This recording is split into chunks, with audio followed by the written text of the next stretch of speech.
જો અહીંયા આપણી પાસે અમુક વાક્યો લખેલા છે. The moon hid her face behind the clouds. The sun sheds his beams brightly in the summer. When I saw a child, it was crying. The puppy has soft fur on its skin. The nature has her own beauty. તો આવા સેન્ટેન્સમાં મેં જે underline કર્યું છે તે pronoun શેના આધારે આવ્યા છે? તે પ્રોનાઉન અમુક જગ્યાએ ફેમિનાઇન ફોર્મ બતાવે છે, અમુક જગ્યાએ ન્યુટ્રલ ફોર્મ બતાવે છે, અમુક જગ્યાએ મસ્ક્યુલિન ફોર્મ બતાવે છે. તો આનું શું કારણ છે? જ્યારે પરીક્ષામાં પૂછાય છે તો અહીંયા ખાલી જગ્યા આપી હોય તો આપણા માટે આ એક ચેલેન્જિંગ પ્રશ્ન બની શકે છે. તો આપણે આજે શરૂ કરીએ છીએ ટોપિક જેન્ડર, જાતિ અથવા તો આપણે કહીએ છીએ તેને લિંગ. ગુજરાતી ભાષામાં આપણી પાસે 3 લિંગ છે, 3 જાતિ છે: પુલ્લિંગ જાતિ, સ્ત્રીલિંગ જાતિ અને નપુંસક જાતિ. બરોબર. ઇંગ્લિશમાં આપણી પાસે એક વધારાની છે, ટોટલ 4 થાય છે: પુલ્લિંગ જાતિ ધેટ ઇઝ મસ્ક્યુલિન, સ્ત્રીલિંગ જાતિ ધેટ ઇઝ ફેમિનાઇન, નપુંસક જાતિ ધેટ ઇઝ ન્યુટ્રલ જેન્ડર, અને ઇંગ્લિશમાં જે આપણી પાસે એક વધારે છે ધેટ ઇઝ કોમન જેન્ડર. તો આ 4 પ્રકારના જેન્ડર આપણે ભણવાના છે. બહુ ઇઝી છે, નાનો એવો વિડીયો બનાવ્યો છે, સરળતાથી સમજમાં આવી જશે. આપણે વાત કરીએ એમ કે ગુજરાતીમાં આપણી પાસે 3 લિંગ છે, ઇંગ્લિશમાં આપણી પાસે 4 લિંગ છે. તો આ 4 જેન્ડરના પ્રકાર: first one is masculine, second is feminine, third is common gender and fourth one is neutral gender. તો આ વસ્તુ શું રિપ્રેઝેન્ટ કરે છે? જ્યારે કોઈ મેલ પુલ્લિંગ જેવા નામ હોય છે તો એ શું રિપ્રેઝેન્ટ કરે છે?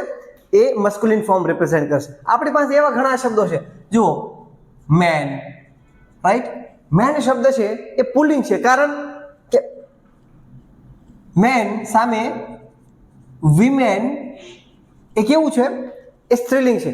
જે કોઈ નાઉન ફક્ત ને ફક્ત પુલ્લિંગ તરીકે વપરાય એ આપણું મસ્ક્યુલિન ફોર્મ બનશે, અને એ જ પુલ્લિંગ નાઉનનું મસ્ક્યુલિન ફેમિનાઇન ફોર્મ પણ આપણી પાસે હોવું જોઈએ. જેમ કે મેનનું આપણી પાસે વિમેન છે, રાઈટ? એ પ્રમાણે લાયન મસ્ક્યુલિન ફોર્મ છે, એનું ફેમિનાઇન ફોર્મ આપણી પાસે લાયોનેસ. શું છે? લાયોનેસ.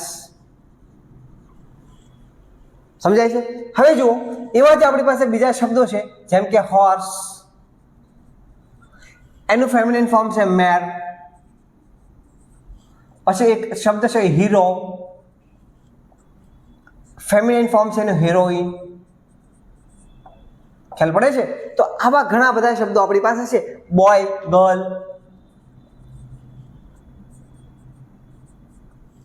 તો જે વર્ડ્સ ફેમિનાઇનમાં અને મસ્ક્યુલિનમાં બંને તરીકે લખી શકાય છે એ આપણા મસ્ક્યુલિન જેન્ડર અને ફેમિનાઇન જેન્ડર બનશે.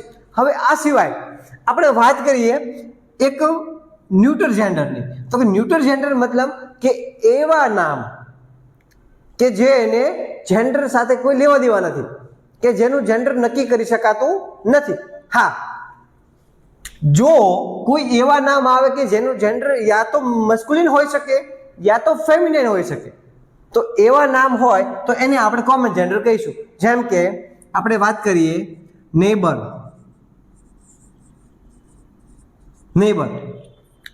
તો નેબર શબ્દ છે, બરોબર, પડોશી. તો એ યા તો મેલ બી હોઈ શકે, ફિમેલ બી હોઈ શકે, તો તમે એને કોમન જેન્ડરમાં લખી શકો.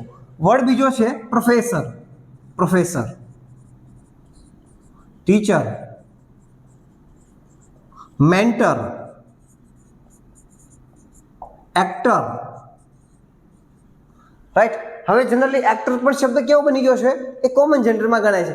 એક્ટર, એક્ટ્રેસ અહીંયા આવે ખરું, પણ એક્ટરને પણ અહીંયા લેવામાં હવે આવે છે. ડાન્સર, સિંગર, આવા જે શબ્દો છે, બરોબર, પ્રોફેશન શો કરતા હોય તો એ શબ્દો આપણા કોમન જેન્ડર બનતા હોય છે. જ્યારે ન્યુટ્રલ જેન્ડરમાં શું આવશે? ન્યુટ્રલ જેન્ડરમાં non living things. Non living થિંગ્સમાં કેવા નામ આવી શકે? Pen, pencil, right? તો એવા જે કોઈ પણ નામ છે આપણે લખી શકીએ પેન, બોર્ડ, રાઈટ? પછી બાઇક, ઓકે, ફેન, કે જે નોન લિવિંગ છે અને જેનું મસ્ક્યુલિન અને ફેમિનિન ફોર્મ બનવું પોસિબલ નથી, તો તેવા નામ આપણા ક્યાં આવશે? ન્યુટ્રલ જેન્ડરમાં આવશે. યસ, ન્યુટ્રલ જેન્ડરમાં એક વસ્તુ વધારે પણ આવશે કે ભાઈ લિવિંગ બિંગ છે, લિવિંગ બિંગ એમના ઇન્ફન્ટ્સ લિવિંગ બિંગના ઇન્ફન્ટ્સ મતલબ કે પ્રાણી કે માણસના જે બચ્ચા છે, રાઈટ, જેમ કે ચાઇલ્ડ, ઇન્ફન્ટ, પપ્પી, લેવરેટ, આવા જે શબ્દો છે એ ક્યાં આવશે? એ તમામ આપણા ન્યુટ્રલ જેન્ડરમાં આવશે. અને એક વસ્તુ હજી આમાં સમજવાની છે કે આપણા મસ્ક્યુલિન જેન્ડર જે હશે એમાં આપણે હી પ્રોનાઉન વાપરીશું, હીઝ એનું પોઝેસિવ પ્રોનાઉન વાપરીશું, બરોબર છે, હિમસેલ્ફ એ એનું રિફ્લેક્સિવ પ્રોનાઉન છે. તો આવા શબ્દો આપણે આવા મસ્ક્યુલિન જેન્ડરના કોઈ પણ નાઉન માટે વાપરીશું. સેમ ફેમિનાઇન જેન્ડરમાં આપણે વાપરીશું શી, હર, હર્સ, હરસેલ્ફ, ઓકે. અને ન્યુટ્રલ જેન્ડરમાં આપણી પાસે શબ્દ છે ઈટ, ઈટ્સ, ઇટસેલ્ફ. તો આ રીતે આપણે તેના પ્રોનાઉનનો ઉપયોગ કરીશું. કોમન જેન્ડરમાં નેબર છે, જો એ ફેમિનાઇન હશે તો આપણે શી, હર, હર્સ એવા શબ્દો વાપરીશું. અને એ જ નેબર જો મસ્ક્યુલિન ફોર્મમાં હશે, રાઈટ, તો આપણે હી, હીઝ અથવા હિમસેલ્ફ વાપરીશું. મતલબ કે આવા શબ્દો માટે આપણે કોઈ ઈટ નથી વાપરતા, આપણે આના માટે સ્પેસિફિકલી હી અથવા તો શી વાપરીએ છીએ. ડિપેન્ડ કરે છે કે એ વાક્યમાં કયા અર્થમાં અને કોના માટે વપરાયું છે. આગળ જુઓ, હવે જુઓ આપણી પાસે અહીંયા અમુક કોમન નાઉન છે કે જનરલ રીતે મસ્ક્યુલિન અને ફેમિનિન ફોર્મમાં વપરાતા હોય છે.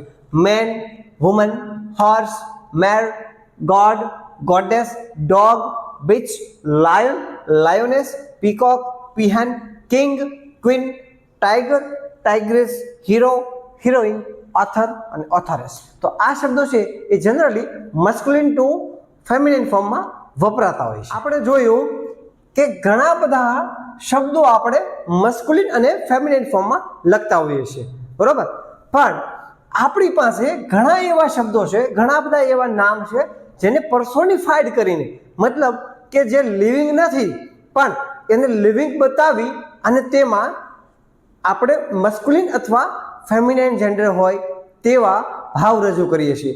જનરલી કોઈ લેખક અથવા કોઈ પોએટ, મતલબ કોઈ કવિયત્રી અથવા કવિ જ્યારે પણ કોઈ લખાણ લખતા હોય તો તે આવા શબ્દોનો મસ્ક્યુલિન અથવા ફેમિનાઇન ફોર્મમાં તેનો ઉપયોગ કરતા હોય છે, મતલબ કે એને પર્સોનિફાઈડ કરતા હોય છે.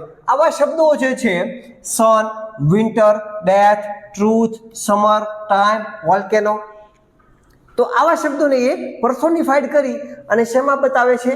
મસ્ક્યુલિન ફોર્મમાં બતાવે છે. બીકોઝ આ જે શબ્દો છે એ સ્ટ્રેન્થ અને વાયોલન્સ, શક્તિ અને હિંસાના પ્રતીકો છે, સ્વરૂપો છે.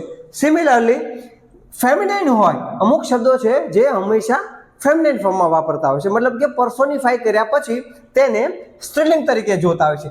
તે એની ગુણવત્તા, મતલબ કે તેના ગુણ શું છે તો કે બ્યુટી, ટેન્ડરનેસ, ગ્રેટફુલનેસ. તો જ્યારે સુંદરતા, મૃદુતાની જ્યારે વાત હોય ત્યારે આપણે moon, earth, peace, hope, justice, nature, liberty આવા શબ્દોને ત્યાં વાપરીએ છીએ. અને આવા શબ્દો માટે આપણે હંમેશા મસ્ક્યુલિન ફોર્મ અથવા તો મસ્ક્યુલિન જેન્ડરને લગતા આપણા પ્રોનાઉન વાપરતા હોઈએ છીએ. જુઓ અહીંયા આપણે હીઝ વાપર્યું છે એ ફક્ત ને ફક્ત શા માટે?